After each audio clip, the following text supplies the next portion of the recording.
welcome to Planet Hex. I'm Andrew Hawnt and this is my wife Claire. I finally talked her into sitting next to me and talking, so that's good. She's not talked yet though.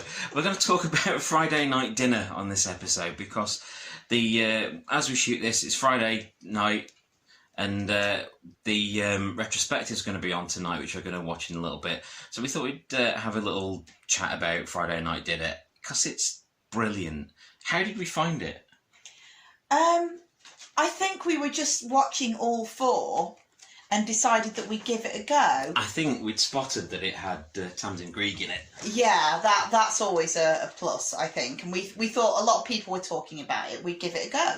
Well, we're big fans of Tamsin Greig thanks to pretty much everything she's done. Black mainly Books, Black Books. Green Wing, of course, she was in. Oh, Green. But we're huge fans of Tamsin Greig, so it was like, oh, Tamsin Greig's in the new thing, let's try this.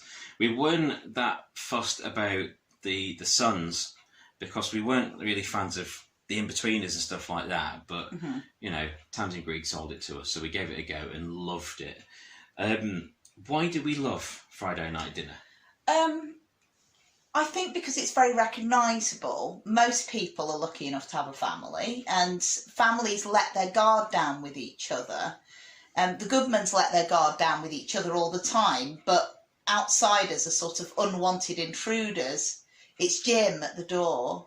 It's horrible grandma. You look nice. And they're a nuisance at best. Even the ones that they like are a nuisance. Yeah. And they change the dynamic of the family. So I think the Goodmans are a family that people can identify with, and their dynamic is a dynamic that's familiar to us. Plus it's funny. It's very funny, and I think funny. the thing that I really like about it is that it almost seems to spring fully formed from the first episode.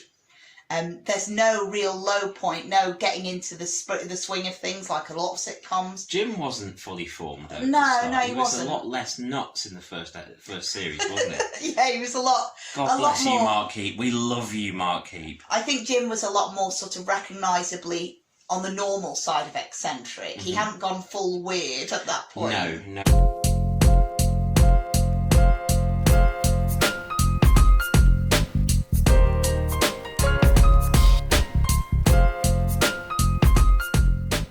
We hadn't by that point.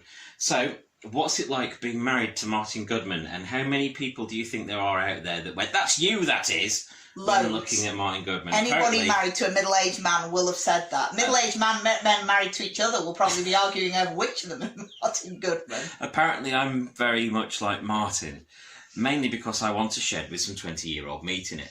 I think Martin's just giving you a lot of ideas, Martin's really. living the dream. I mean, he's got the shed with a little fridge in it and the little telly. He's got a fox in the freezer. He's allowed to dry fish in the downstairs cupboard. That's true. And, yeah, you were a big fan of Robert Popper anyway, weren't you? The guy that wrote it beforehand. Yeah, absolutely. I'd seen Look Around You, and I'd read the Time Waster letters, and I think his style of comedy is gloriously nuts, and I think that's something that lots and lots of people can enjoy and identify with. And Friday Night Dinner comes from a place of real love because he's been very open about the fact that it is drawn from life. Adam and Johnny are based on the way that he and his brother used to behave to one another. Oh, they're great. And his dad is Martin. He even lifted Martin's favourite catchphrase from his dad. Which one? Shit on it! Exactly, that one, yeah. Which one of many. I was actually sat with no shirt on today because I was just... Roasting. They were roasting. They were roasting and I had to call them off. I've written down here to talk about favourite moments in episodes, but that's a really hard thing because there's so much good about it. I don't think... It was 6 series, wasn't it? I don't think that there's a duff episode at all. No, I don't think... I think there are episodes that I like better than others, but none of them are really duff because the characters are always consistent and they always work well, and that's the cornerstone of good comedy, really. Can I have Martin's caravan? You won't let me have his caravan. No, because it's set on fire. Let's not forget this. It's set on fire. I want a special little house to sit on the... Right, well, only if you can have your dinner in it with Jim.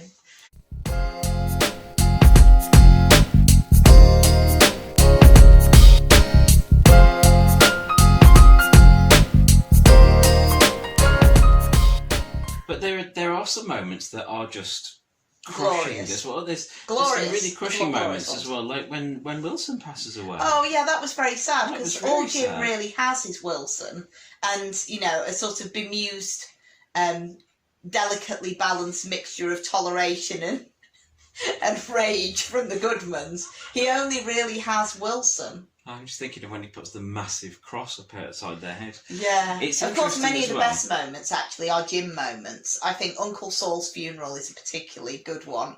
You know, he's so obsessed with the Goodmans that he even wants to go along to the graveyard With black balloons. Yeah, with black balloons and a yarmulke cut out of his shirt, and intrude on them burying their uncle. I love Jim's fascination with the Goodmans being Jewish.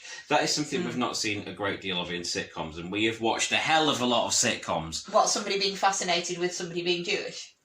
Yeah, I mean a Jewish family, Yeah, just being a family. I think there's a lot of it in America. I think there haven't been many shows about British Jewish families, and in fact the other notable sitcom that falls into that category would be Grandma's House, which was Simon Amstell's sitcom and went out around the same time. Oh, that was great. And that was also really good, really good. But yeah, I think it was like a Jewish royal family in a way that it felt a bit like. A little bit, yeah, and it was also really good. But I think that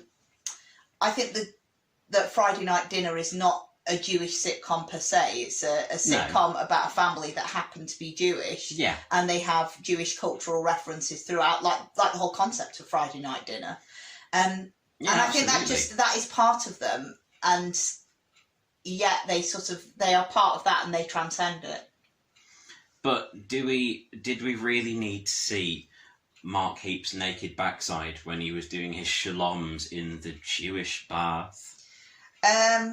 I would have preferred we hadn't. I'm sure he would have preferred not to show it off. But he did do his shaloms in the Jewish bath, and he came from a good place with those. Mark Heap does end up naked in most things he's in. He was naked in Space when he was painting with his penis. Yeah. He was finally largely naked in the Green Wing. Doing his little dance. Oh, yeah, some of the time. Yeah, some of the time. He wasn't always naked. You make it sound as though that's his career. That would be a very I think it's just part of general weirdness. You know, he wasn't naked in How Do You Want Me? No. In which he played quite a normal person. In fact, I think a part that other people could have played, whereas most of Mark Heap's great parts are characterised by the fact there's literally no one else who could play them like he does. The cast is uniformly fabulous, the grandmas and everything. We'd have to mention Paul Ritter.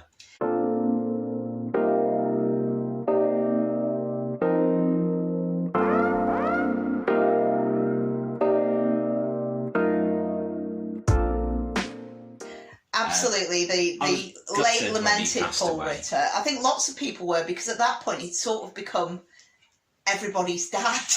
Yeah, he's totally related with the copies of the thing with New Scientist magazine. Yeah. Pouring ketchup in the little drawers in his shed. The episode where Val is throwing all this stuff away. Claire likes to laugh at me a great deal because that episode winds me up. Because Tracy Ann Oberman's great, but Valerie, that character, oh my God, I hate her so much in that episode where she's throwing all of his treasures away. His comfy treasures. I wonder, actually, just thinking about that, I think Auntie Val is a lovely character. I think she's a great character. It's good that she's there. Otherwise, Jackie would be quite isolated. She would only ever really appear with other women when one or other of the grandmas are there. And that wouldn't give her a lot of opportunities to do much other than to react to the men. She does have some great moments. I do wonder whether actually the existence of Auntie Val gives an opportunity for the nasty stuff to go to Auntie Val to do, whereas Jackie can continue being nice mum who keeps everyone going. One moment of Val's I do really appreciate is the dog cage, where she styles it out. Valerie Lewis greets the guy from inside a dog cage. It's perfect. But yes, Paul Ritter, that was really upsetting, and it was something I did appreciate after the news came out that he'd passed away, was that a lot of our friends had had the same idea as us and made some Crimble Crumble. Crimble Crumble. We had to have Crimble Crumble in memory of Paul Ritter.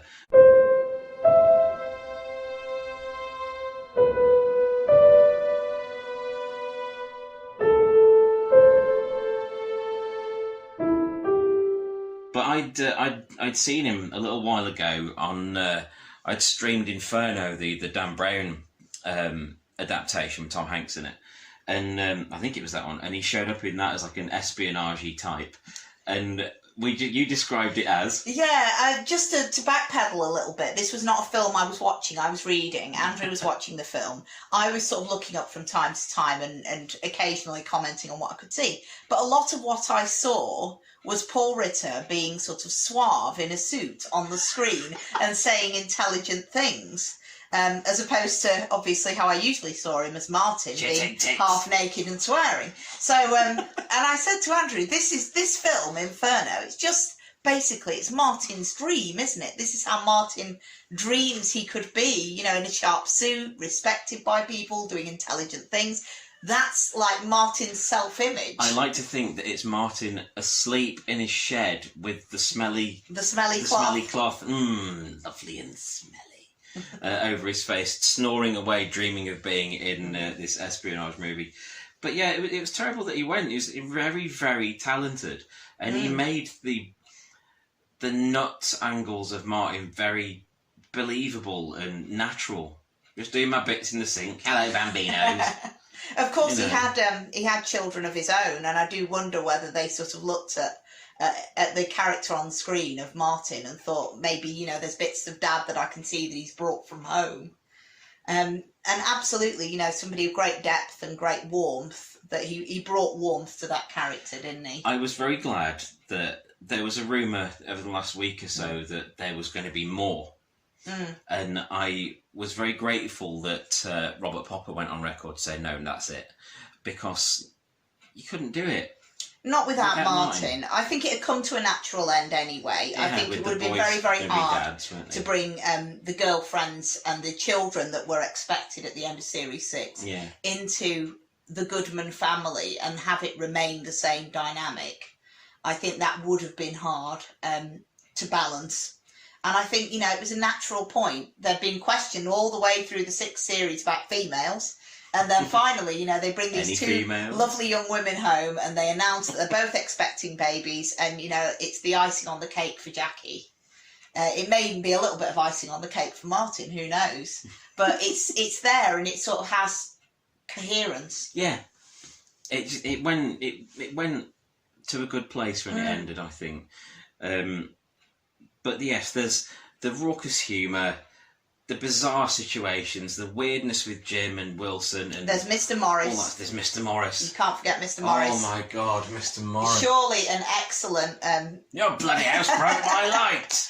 An excellent character, apparently really based on Robert Popper's Graham's horrible boyfriend. Though I can't imagine he could have been anything like as awful as Mr. Morris. Oh yes, no, not those ones. Those ones there, that's the ones, nice and tight.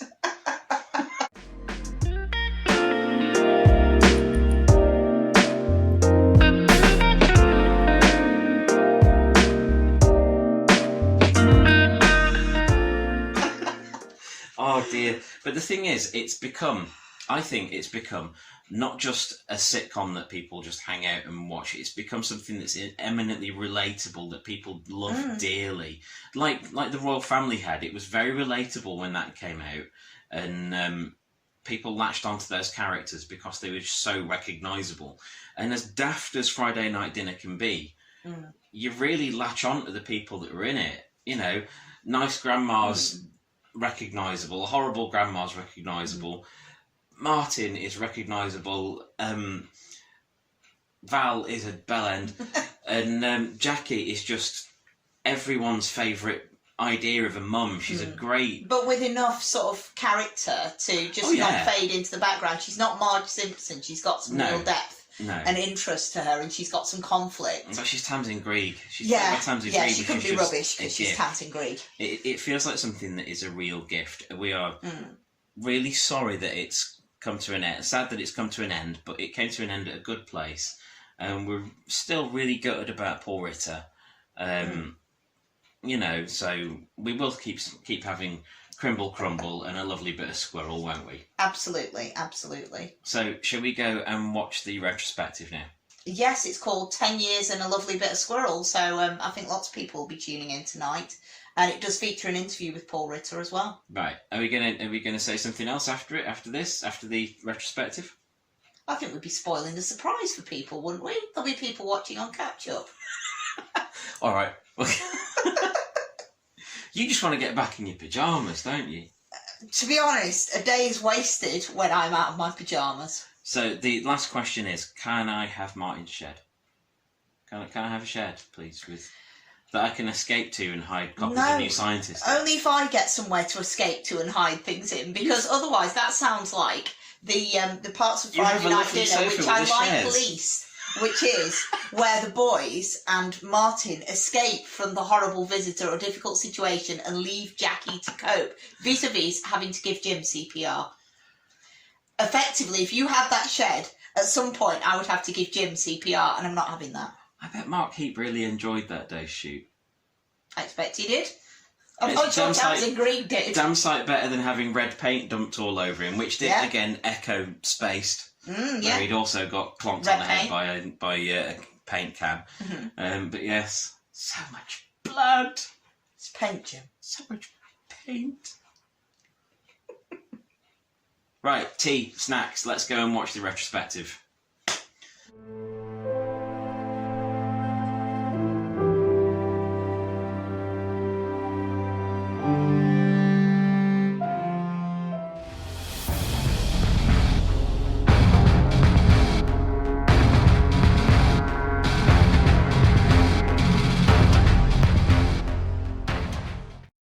Thank you for watching. Please like, share and subscribe.